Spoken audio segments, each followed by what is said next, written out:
Most people have never been adults. Of the 117 billion humans who have ever lived, more than half died before adulthood. Nearly 10% of all humans in history are alive today, so it's reasonable for you to assume that most existed recently, but that's not what happened. Half of all humans who ever lived existed before the year 0. Back then, birth rates were 5 times higher than today. Women had 6 to 9 children on average instead of today's 2.3 average. Disease, famine, and war kept populations from growing. Even with more people born, death outpaced life. A brutal world wiped out billions of children before they could grow up. If you are at least 20 years old, you have already outlived most of humanity. By nature, most of us were never supposed to be here this long, yet we are. We live longer, experience more, and shape the world in ways that literally billions of people before us never could. Half of all humans never knew clocks, engines, or even books. They stayed where they were born and never imagined a world like ours. The question is, what will you do with the time that they never had?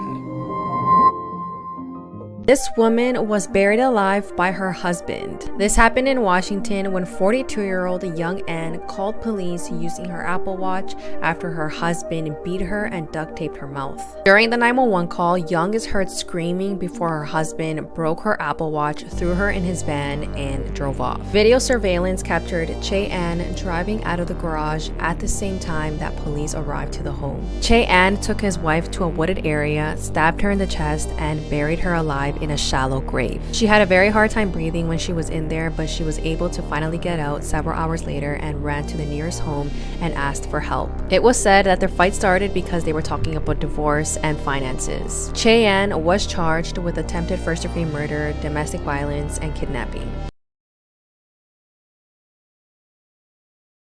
If you're ever attacked by a crocodile, here's what you need to do to survive. Rule number 1, remember that you're probably gonna die. You see, crocodiles are literal living tanks measuring over 20 feet long and weighing over 2,000 pounds. They can hold their breath underwater for over an hour, which leads us to our first actual tip. Rule number 1, stay on land. If you see a crocodile, it's time to channel your inner Usain Bolt and run in a straight line. The whole running in a zigzag thing is just a myth, and crocodiles can't keep up for long distances, so sprint like your life depends on it, because it does. Next, if you ignored rule number 1 and find yourself in a wrestling match with a crocodile, hit its eyes or nose, or if you can, hit the palatal valve at the back of the crocodile's throat, because that'll cause it to drown. Finally, if the crocodile starts its infamous death roll, you should try to roll with it, but truthfully, you should probably just start praying and tell Iron Man that I said hi.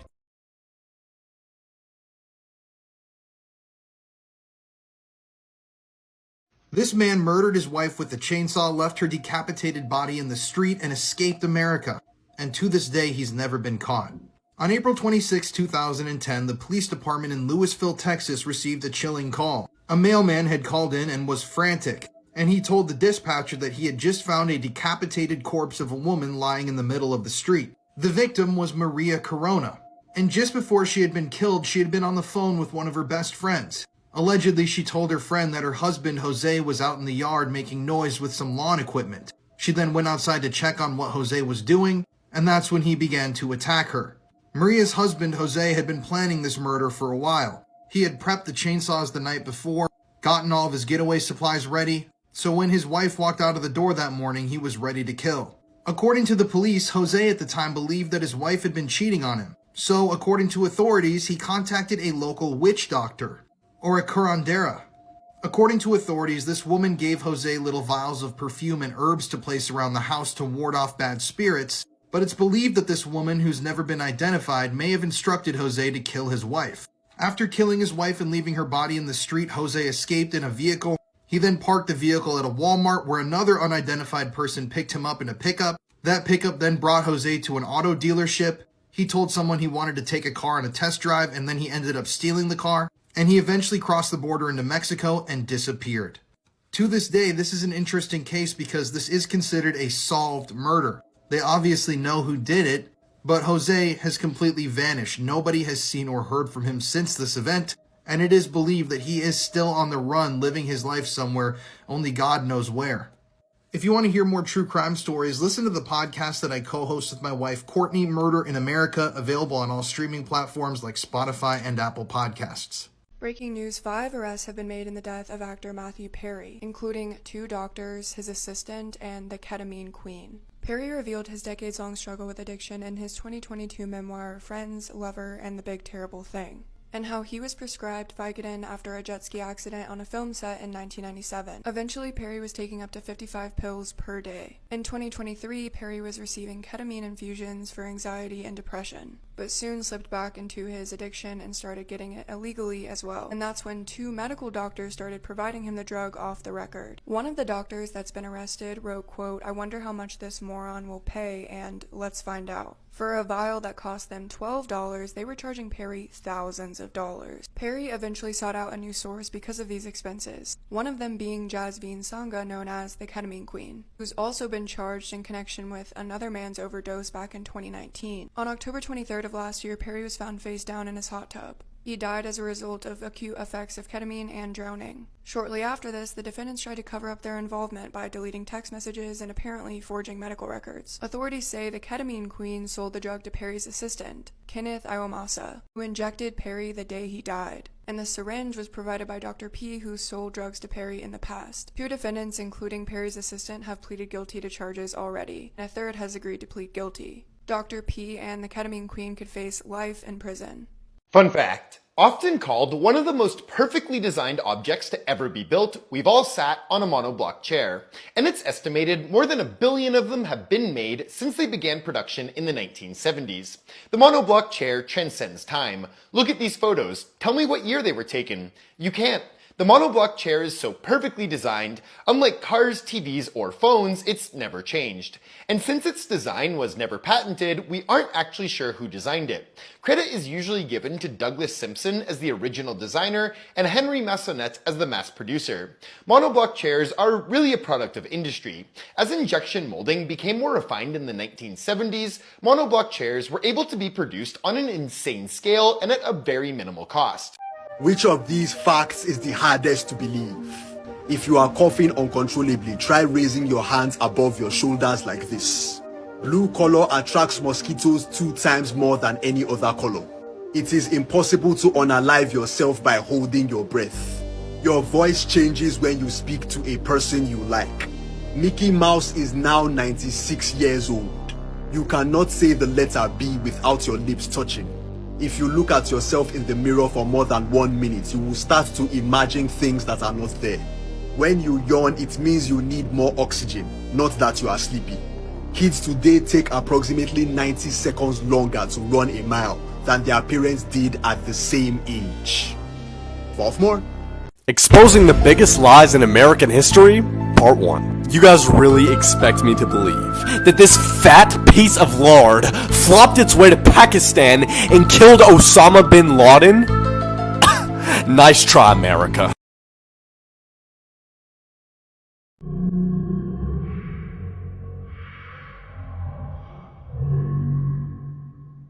Random facts about Australia because I just love y'all that much. The word selfie came from Australia. It was first used by Aussie man Nathan Hope when he posted a picture after he busted his ass while drinking. There's more kangaroos than people. Since kangaroos are the white-tailed deer of down under, it's common to eat kangaroo meat. I've actually had a kangaroo burger and it was not bad. Y'all are home to the most venomous snake, fish, octopus, spider, which I didn't even bother putting here, one of the few venomous mammals, and the most dangerous bird in the world. But that doesn't compare to the most venomous thing of all. Because the most venomous things in the world, the box jellyfish and the irukandji, are from Australia. But somehow, with all the dangerous animals in Australia, the one responsible for the most names on Twitter bios, horses and cows. Y'all are so afraid of spiders and snakes, but a horse is more likely to kick your lights out.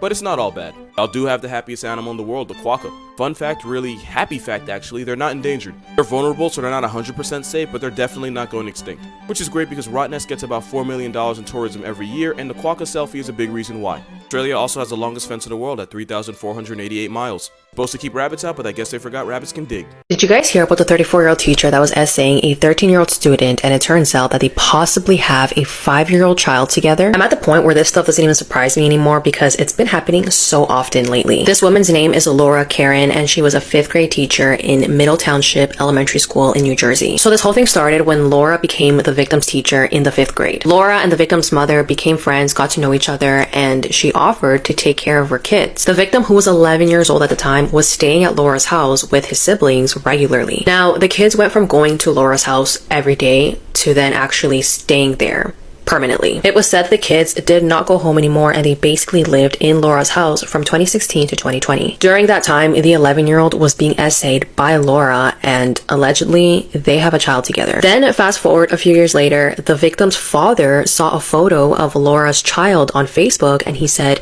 "This kid looks a lot like my son." He called police and an investigation began and Laura was arrested, but they're still waiting on the DNA results. Now, when the siblings were asked if they saw anything weird going on in the house, they said that Laura and their brother slept in her bed every single night. And not only that, but apparently they also showered together and they caught Laura essaying him one night. The siblings also said that when this baby was born, they knew that this was their brother's child, but they were told not to say anything because then Laura would get in trouble. And you guys won't believe this, but Laura was just released from jail until her next court date. This should be a wake-up call to people who leave their kids with literally just anyone. A lot of people believe that just because someone's a teacher, you can fully trust them, but what you may not know is that a lot of predators get positions that revolve around children just so that it's easier to get away with this kind of stuff. Things that almost no humans can do, apart from not showing. If you can, then you're bloody weird. This is where you bend your pinky finger without moving your ring finger. And only 5% of humans can actually do this. Do you like this video if you can do it?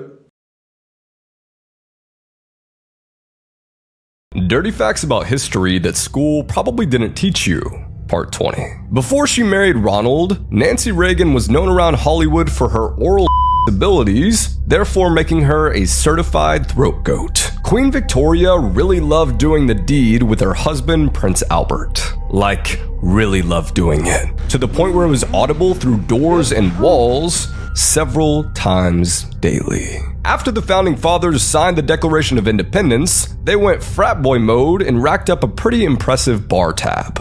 A bottle of whiskey, 2 bottles of wine, and 7 to 10 beers per founding father. George Washington in particular was known as the 3-bottle man, meaning he could drink 3 entire fifths of whiskey without blacking out. The guy who invented sea monkeys was a white supremacist, so if you ever bought this bullshit, you indirectly contributed to the Klan.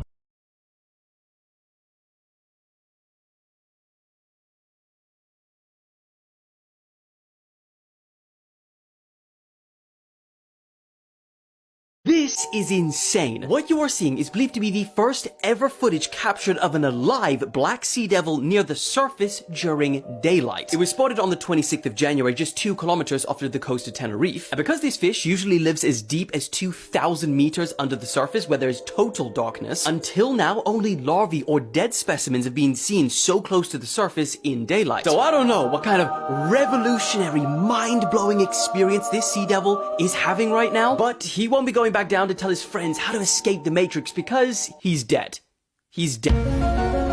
Here are some crazy things happening in the world right now. ChatGPT found the diagnosis for a young boy after 17 doctors over 3 years could not figure out what was causing his chronic pain. A blind man is raising concerns about Indiana gun laws after he was allowed to get a license to carry. Google has just dropped its guidelines that promise not to use AI for weapons. Everything I say leaks was a quote by Mark Zuckerberg in a leaked meeting audio. People were driving over Lake Winnebago in Wisconsin to save them hours on their drives. Beavers built a dam in 2 days that the Czech Republic government was planning to build for 7 years, saving them over $1 million. The skeleton panda sea squirt is a new ocean species that was discovered near Japan, named after its resemblance of a panda face. Joe Biden has signed with a Hollywood talent agency. The doomsday clock was just set to 89 seconds from midnight for the first time ever. She got so upset with her husband that she started picking his brains out.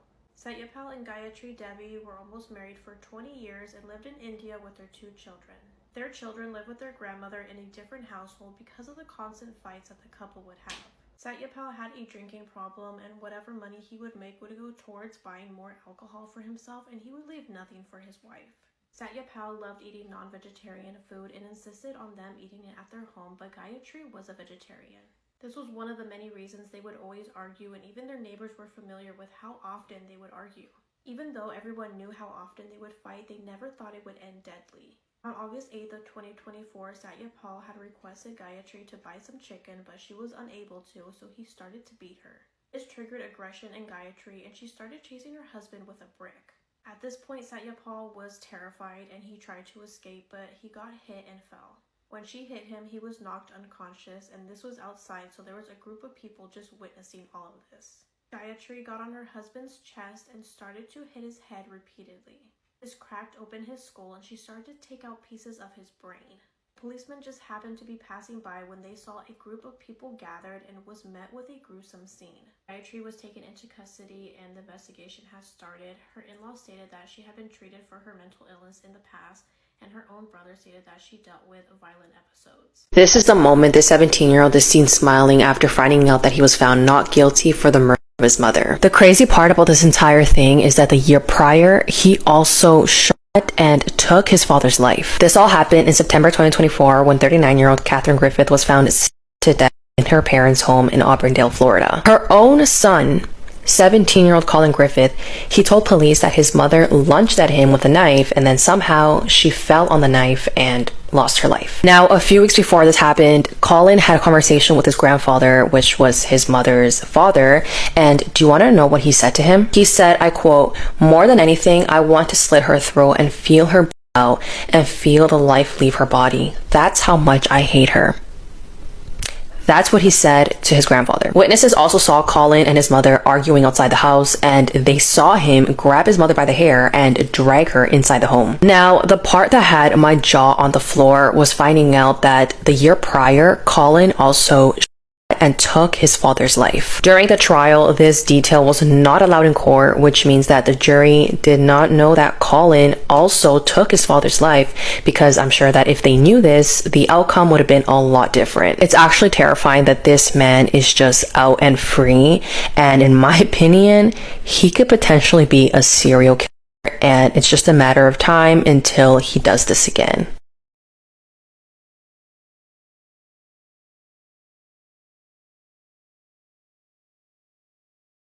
This TikToker was murdered by her ex-boyfriend. The same man that she made this video about on her TikTok. In August of 2024, 25-year-old Caitlin Lee was recording a TikTok video with one of her best friends. Caitlin, who was a mother of 3, was celebrating, having a good night with her friend, dancing in the kitchen and making a TikTok. However, at one point, Caitlin and her friend heard knocking on a window. According to the friend, Caitlin then walked over to the window, looked outside, and claimed, "What are you doing here?" And shortly after that, 2 to 3 gunshots rang out, with the bullets piercing Caitlin, killing her. The man who murdered Caitlin was her 25-year-old ex-boyfriend, a man named Joshua Thompson. The two had dated in the past, but friends and family members said that their relationship was incredibly toxic. In fact, in April of 2024, the police were called after Joshua beat Caitlin so badly that she was covered with bruises all over her body. Immediately after killing Caitlin, Joshua ran from the scene and called his brother, crying. And he immediately confessed to shooting his ex-girlfriend in the head and killing her. Sadly, in the past, a no-contact order had been filed against Joshua, basically a restraining order to keep him away from his ex-girlfriend. But that did no good, and sadly, Caitlin ended up dead. This is so scary and a story that we hear time and time again. A woman who moves on with her life and a man who just can't let that woman go. If you want to hear more true crime stories, listen to the podcast that I co-host with my wife Courtney, Murder in America. It's available on all streaming platforms, including Apple Podcasts and Spotify. He took the life of his girlfriend because he was convinced that she wanted to eat him. On January 3rd of this year, 46-year-old Jared Wolf and his girlfriend Jane White were going to a friend's house in Sunbury, Pennsylvania to all get high together. They were all smoking together, having a great time, until suddenly Jared felt like his life was in danger. Jared pulled out a paranormal meter and wanted to check for energy. The meter received a high reading of paranormal activity, which scared Jared. At that moment, Jared thought his friends were out to get him, and mistakenly he thought that one of his friends got a white rag, put something on it, and was trying to put it over his mouth. Somehow Jared came up with the conclusion that his friends and his girlfriend were trying to eat him. To get out of this situation, Jared ran to his car, he got his gun, and loaded a round into the chamber. His girlfriend Jane followed him to his car to see what was going on, but when she opened the passenger door, he fired right into her direction. Unfortunately, by the time paramedics arrived, she had already passed away from the gunshot wound to her chest. Once Jared had fired that shot, he got in his car and drove to his brother's house. Jared told his brother what had just happened while he still had the gun in his hand, so his brother called the cops and he was arrested. When Jared was being questioned, he told police he had did this due to self-defense. He also admitted that he was too messed up to help his girlfriend, so he just left the scene and left her there. Jared is currently in custody at the Northumberland County Jail and is being held without bail. 3 facts about Australia that will blow your fucking mind. Number 3. Australia has the largest population of camels. Now you're probably thinking, nah mate, what about the Middle East? They have shitloads of camels. Yeah, but they come from us. We export our camels all over the world. So the next time you see a camel, just say g'day, because he's probably Australian. Number 2. Australia invented Wi-Fi. Now I refuse to believe this, but it's bloody true and there's the facts. So if we invented Wi-Fi, why is it so fucking shit here? Number 1. This is a wombat. It is an Australian native animal. But these guys do something that will blow your mind. They shit cubes. What?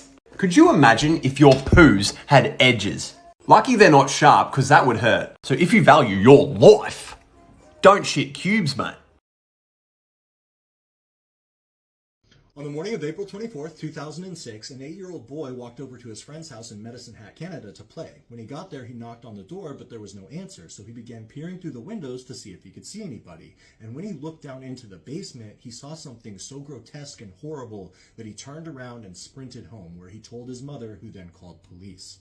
When police showed up down in the home's basement, they found the bodies of Mark and Deborah Richardson, who were clearly the victims of an insanely brutal murder. And then upstairs, lying in a pool of blood in his bed with his toy lightsaber lying next to him that he presumably used to try and defend himself, was the body of their 8-year-old son, Tyler. Missing from the home was the couple's 12-year-old daughter, Jasmine. So the police immediately began looking for her, assuming that she was a victim who had been abducted. But quickly, through their investigation and their search, they determined that she was not abducted and she was not a victim in this case. It all started earlier that year when Jasmine had gotten heavy into the goth scene. She made profiles on websites like vampirefreaks.com, and she started going to punk rock concerts. And it was at one of these concerts that she met 22-year-old Jeremy Steinke, who identified as a 300-year-old werewolf. Now, whether you accept the 289-year age gap between her and his vampire self or werewolf self, or the 11-year age gap between her and his human self, that's a huge age gap either way when you're talking about a preteen girl. But either way, they began dating almost immediately, and they weren't secretive about it. He would lie to people and tell people that she was 15, even though he knew very well that she was 11. But she would just tell everybody she was dating this 22-year-old guy. And she got a lot of flack from that from her friends. And eventually her parents found out. And of course, when they did, they were irate and they grounded her. And when they grounded her, that's when she hatched this crazy plan where she was going to kill her parents so they could be together forever. And she would email Jeremy telling him, I've got this wonderful plan. It starts with me killing them and then us living together. And instead of trying to dissuade her, Jeremy was all about it and basically just told her, all right, but we need to come up with a much better plan. You know, we need to get the details hashed out. Well, they didn't come up with a much better plan. Instead, the night before, they met secretly and watched the movie Natural Born Killers about a couple of young lovers who become serial killers. And then that following evening, they got a knife and they entered Jasmine's home. Jeremy went downstairs and brutally killed her 2 parents, stabbing them to death. The police would later say it looks like what a fish looks like when you gut a fish. So he not only stabbed them to death, but he did more. And then she went upstairs and presumably took care of her brother. The forensics evidence suggests that she was upstairs while he was downstairs, although it's important to note they both blame each other for killing her little brother. He would receive a life sentence with the possibility of parole after 25 years. She would get convicted also on the 3 counts of murder, but she would only serve 6 years in prison and then 4 years in another facility before she was released. So she's totally free now out in society.